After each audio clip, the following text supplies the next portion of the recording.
So anyway, years later, met Faraz Zahabi. Actually, John Danaher. I met John Danaher, and he put me in touch with Faraz Zahabi.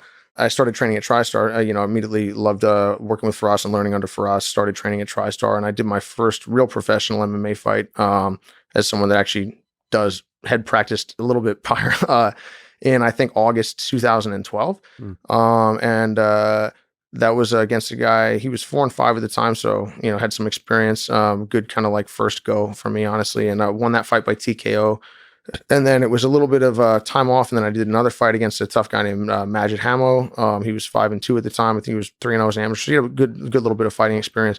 Won that one in the first round via rear naked choke, and then started to experience difficulty getting fights at that point. You continuously introduced as like the master of grappling, the submission. At least that was my thing. I don't know if I was. That was the source of the fear for people? I think so, because I definitely wasn't much at striking at that point. I definitely am I like to think I'm pretty hard to hurt, although I try not to lean on that. And I played baseball for like 16 years, so I can hit things pretty hard. I just wasn't able to. I recognized pretty early on that I had no idea how to actually hit things hard without becoming hittable myself. So I think that's kind of the big thing is a lot of times, like almost you were mentioning before, if you try to go and get people too early, you can hit them if they're not that good, but you're going to get hit yourself. So you're basically making a wager. You're making a trade of your own life for the ability to hit them. When you watch guys like Israel Adesanya, Floyd Mayweather, Stephen Thompson, Conor McGregor, when he's fighting really well, it's not a trade. They're not, you're hitting them and they're hitting you. They're hitting you, but it takes years and years and years and years to be able to learn how to do that. Ton Lee is another great example of that. My closest training partner, one of my best friends, and currently now one championship in Asia, the champion of the featherweight, or I guess lightweight featherweight, 155 over there now. And he recently defeated Martin Nguyen in a really great fight, and Ton knocked him out, longtime champion. And Ton doesn't let you hit him. He doesn't let you touch him. I feel so fortunate to have met guys like Steven and Ton to go early on in career and go, holy moly, it's not even like, oh, you'll let me walk over and find you. It's like fighting a ghost that periodically shows up with a hammer and smokes you in the melon and then disappears into the ether again. So the way they approach the fighting game is thinking, how can I attack without being hit? So every strategy, every idea you have about what you're going to do has to do with minimizing the return. Yeah, absolutely. That's what all good fighting is done. All poor fighting, if throughout the course of history, most generals, whether they saw Reed or they did battles by attrition. Yeah. It's like, yeah, man, I've got 150 guys, you've got 50. Like, yeah, if 60 of my guys die killing your 50, like that's great for me. Yeah. But that's not so great for the 60 guys that died. I hope it's worth it. So when you realize that not only you're not just Kobe Bryant and you're Phil Jackson too, you got to do everything. If you got to run across the beach at Normandy, so be it. But that better be, we make sure we thought this through. And there's like, hey, there's no way we can walk around the side, huh? Because oftentimes there is. And I think a lot of times there's a lot of incentives in professional fighting for people to want to do that. And we come up with all sorts of, well, I'm trying to be exciting. Are you? Is that really what you came here to do? Because I came here to win. And I think that anyone that's really successful came there to win. And if it ends up being exciting, well, that's fantastic. I hope that people enjoy watching something, and that's great. But that's a qualitative assessment anyway. You want to also be able to, live the rest of your life. I think it's easy. I'll use Meldrick Taylor. I'm a big boxing fan. Meldrick Taylor was an excellent fighter. Came this close to a world title and was stopped with he was in a fight that he was winning with seconds remaining, literally seconds remaining. And they probably could have just let it go and he would have been world champion. And it was brutal. If you ever watch Legendary Nights, like HBO boxing show, it's great. But it's heartbreaking. It's absolutely heartbreaking. And also the beating that he absorbed in that fight changed him for the rest of his life. And also, don't think he'd never been hit before, but it was one of those where you go, it's all fun and games until you can't remember your name at age 44 years old. And I didn't come here. What did Patton say? Nobody wins a war by dying for his country. You make the other poor bastard die for his.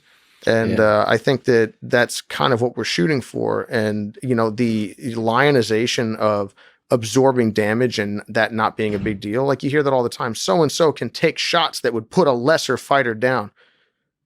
What does that even mean? Yeah. So let me get this straight. Your ability to absorb damage is a part of you. I guess that, don't get me wrong, that is an attribute that's nice to have if you need it. But there's plenty of people that actually have really porous defense that are just very, very difficult to hurt for whatever reason. That's a fascinating fighter's perspective on the thing. I mean, the story that is inspiring, and I know it goes against the artistry of fighting, is when you have taken the damage to still rise up and be able to defeat the opponent. So it's but that's a flip side of a basically you failing to defend yourself properly, right? I agree, but let's say I think it's a triumph. That's a triumph of humanity. That's a triumph. That's amazing. To witness such a thing is unbelievable. But you still go, there is a cost here. It's like I've been fortunate enough to spend some time working with the military, and I've been like around and read Medal of Honor citations. They're unbelievable. Like you read the story and you're like, it'll floor you. But it's still a cost, and you don't want to be paying that cost or long term. And most of the time, the cost was everything. And then sometimes you go, hey, yeah, the value here, it's worth everything. It's like you defend your family, you defend your country under certain circumstances, and at that point, it's an extension of your family. You're like, hey, this is worth it.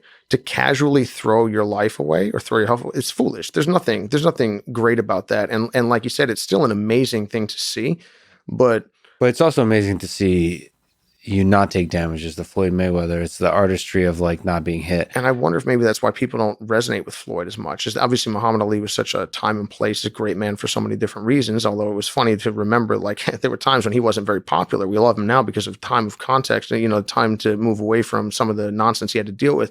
But we got to see him struggle, and also he had unbelievable sacrifice, both in and out of the ring. That we all got to witness. We've never really seen Floyd struggle like that. And granted, obviously, Floyd isn't like a civil rights figure like Muhammad Ali was. It's a different time, different place, and he's a different man. But basically, I wonder if part of the thing that made everyone think of Muhammad Ali as the greatest, in addition to, of course, the unbelievable things that he did out in the world and the stands that he made, we saw him struggle in the ring. It's humanizing. It's weird when people respect Khabib, but again, we saw GSP lose. And GSP came back stronger. Khabib is amazing, but I wonder how people will feel about him long term. Not like they won't think of him as amazing and great, and he's been a respectable person and champion. But the time he hasn't had to fall, if that makes sense. And also coupled with Ali had a way of being poetic about sort of the way he was in the ring, sort of being able to explain the artistry that there's like joking and being playful, but really he was able to describe the flow like a butterfly sting, like it be. Like he was able to actually talk about his strategy without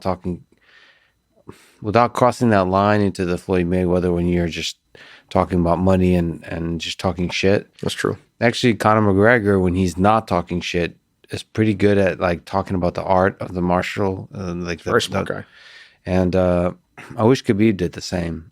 Actually, from like the Saitiev brothers, there's a culture of like being poetic about like being scholars and also bards or whatever, poets of the game.